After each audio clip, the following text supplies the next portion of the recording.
এই বোনটি রুমে আসলো, দেখতে পেলো নতুন কাপড় বিছানায়। বোনটি ওনারটা গায়ে দিল, দেখলো অনেক সুন্দর লাগছে। জামাটাও দেখে পছন্দ করলো। এক পর্যায়ে তার ভাবি আসলো, বলো দে এগুলা কেন নিয়েছিস তুই, হ্যাঁ? ভাই দূর থেকে তাকিয়ে তাকিয়ে দেখলো, ভাবি তার এভাবে টান দিয়ে নিয়ে গেল। বোনের জামাগুলা পুরান হয়ে গিয়েছে, নতুন জামা চেয়েছিল, টাকা নেই, কিনতে পারলো না। ভাইটা দূর থেকে দেখলো। তারপরে পাকঘরে গিয়ে খাবার বেড়ে নিচ্ছিল, প্লেটে খাবার খাবে। এক পর্যায়ে খাবার নিয়ে বাহিরে গেল।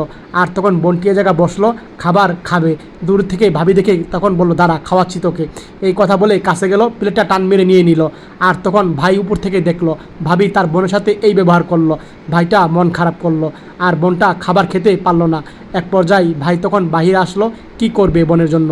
আর বোন এভাবে মন খারাপ করে রুমে চলে গেল। ভাইটা বোনের জন্য নতুন কাপড় নিয়ে আসলো। এক পর্যায়ে বোনের কাছে গেল, বলল, বোন শোন, রাখ, আরে ভাই কাজ করছি, আরে দেখ না তোর জন্য কী এনেছি। এক পর্যায়ে দেখতে পেলো নতুন কাপড়, যা বোন পরে আ, তোকে কেমন লাগে দেখি, যা এক্ষুনি যা। আর বোন তখন নতুন কাপড় পরে আসলো ভাইয়ের কাছে। এক পর্যায়ে বোন তখন দৌড়ে আসলো, বলল, ভাই দেখ কত সুন্দর লাগছে, আমাকে অনেক সুন্দর লাগছে। ভাই দেখলো সত্যি তার অনেক সুন্দর লাগছে। আর বোন অনেক খুশি, আনন্দে খুশিতে দিশাহারা হয়ে গেল। বোন বুকে জড়িয়ে নিল ভাইটা।